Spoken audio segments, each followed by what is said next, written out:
the streams remind me I left my heart behind me by the dear old river. Switch it up now. Take it like, take it like, take it like,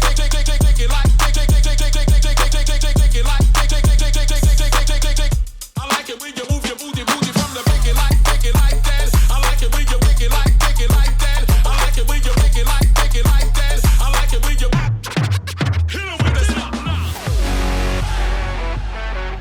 They're the people you rely on to turn your lights back on. And it's not as simple as the flip of a switch. It's a 4-year apprenticeship program, so you get hired on and go down to climbing school. For us, it was 2 weeks every year.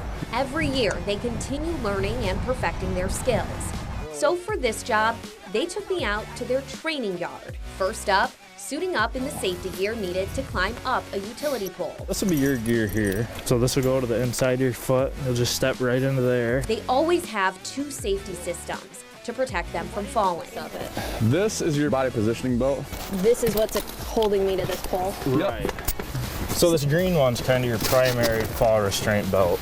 Then you have a secondary positioning strap. And 2 people at all times. Best way to learn is just to give it a try, right? I think so. And there it is, you're climbing. How do you get it to move? So you might be a little bit, try taking a little bit of a step down. You might be a little bit high up. There you go. There you go. That looked perfect. That was picture perfect. While climbing is still common work for these guys, there's another and possibly preferred way to do it now, So now we're gonna do it the easy way. with one of these bucket trucks. So this is your fall restraint that'll keep you from falling out of the bucket if you get too crazy up there. We went up about 40 feet All right, you ready? I'm ready. to replace an insulator. And this is our training yard, so everything we're doing is de-energized. There's no energy source at all. But on a regular job, Most of the work that we do is energized to 7,200 volts.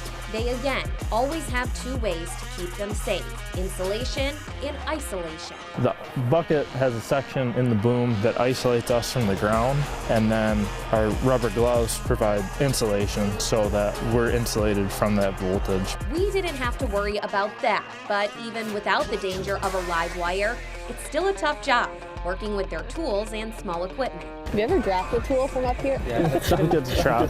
We call that area down there the hole. So anytime that somebody walks under there, you'll hear them yell in the hole, and you'll know, all right, I can't do butterfingers Yes. right now. In the cold and with rubber gloves on. Oh no, I'm gonna drop it. No. I'm gonna drop it. So that is why we keep a bunch of extras. So what did we just do? So we changed out the insulator, whether that one was old and cracked. You know, we have stuff on our system that's 40 years old. A lot of the times with the older equipment, we'll start running into problems where, you know, we can prevent an outage by changing it out with newer equipment. Just like that. A lot of the times we get late night call outs, you know, or, you know, holidays, and we're on call 24 hours a day, but it's all part of it. And it's all worth it. What do you like about this job? Everything. Me personally, everything. I absolutely love what I do. I would not rather do anything else. For tough jobs, Seasoned veteran. I'm Whitney Amen. She would do anything for anybody. Jeanette Robertson was someone seemingly everyone loved to be around.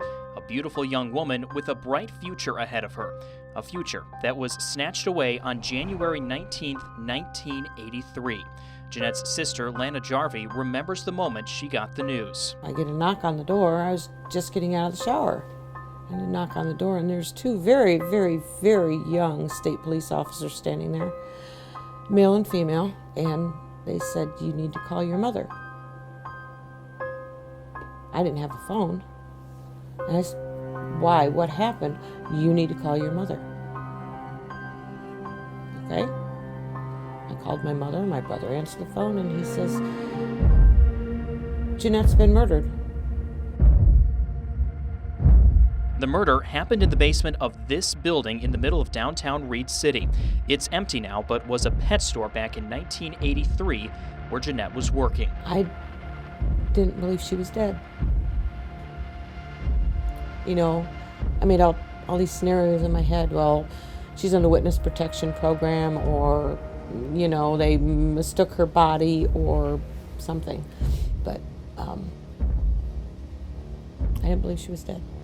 And 39 years later, the case remains open, despite countless tips and police interviews. That's why I said there's a monster running around Reed City. Somebody doesn't have any morals. Somebody has no conscience. Zero. Unless they're dead. I might die before this is solved. Got my daughter. She might die. She's got her kids. Jeanette had friends. They have children. They know about this. It's not ever going to go away. And I kind of get the feeling that that's what they want. They want me to go away.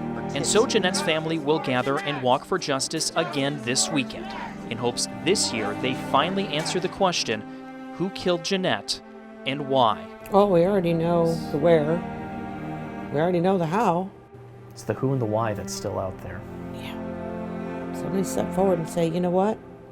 I've come to the realization that I'm holding this information and it's not doing me any good. It's eating me alive. Here's what I have. Here's what I know. And that's it. What was the point of doing what they did to her? For what? The gentleman we're talking about today, Luther Foster, came here in the 1860s to go to work for James Ludington. Ludington, Michigan, 1876. A small but proud logging community on the shores of Lake Michigan. James Ludington owned all the land around here, or most of it, and started his lumber business here. He lived his whole life, his adult life, in a couple hotels in Milwaukee. And so he hired a superintendent, and that superintendent was Luther Foster, who lived here in Ludington and worked on his behalf.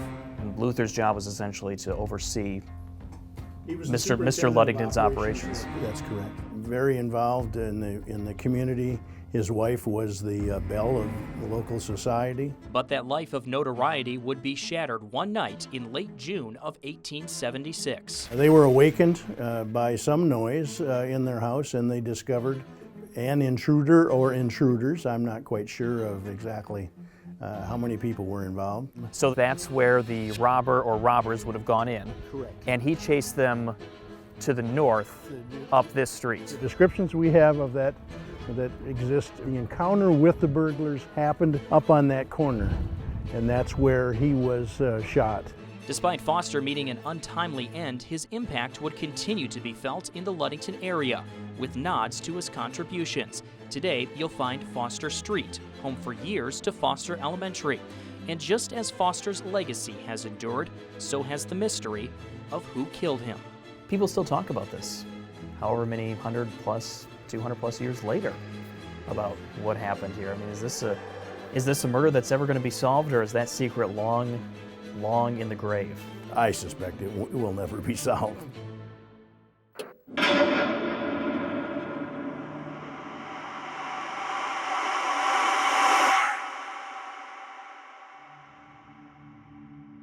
It's a special place that once you step off the boat and you're there, you can feel it. Mackinac Island, a bustling tourist destination in northern Michigan, but there's a history that most who visit have never heard. Mackinac Island has always been a special place for all peoples who have been here, beginning with Native Americans and their creation stories. It's the place where the world began. For some in Anishinaabe, Mackinac Island is the origin spot.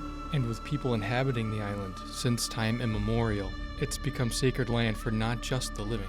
The islands have been a real significant place for burial, and it's not just, like I said, one or two islands, it's all the islands. The burials are everywhere. I mean, we've been here for thousands of years. And even now, the ancestors of the ancient tribes continue to be found beneath the soil of Mackinac. As long as there's things being done to disturb the ground, we have to be vigilant and look out for this. One of the largest discoveries of human remains came a little more than 10 years ago, when several hundred bones were discovered during a construction project downtown. Human remains that were discovered in 2011, a number of burials were encountered. Often when major construction projects are engaged in on the island, human remains are encountered.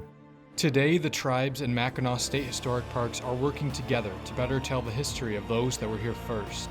A newly renovated Native American museum stands in the heart of downtown, and markers are placed around the perimeter of the island telling the history of the tribes. We're still here, and that's a big part of the story that we try to tell, is the Anishinaabe people never left this area. It's a work in progress, and we're not done by any means. We're working towards telling more of the stories. I can't answer that question of, how would it be complete? I can't fathom that right now.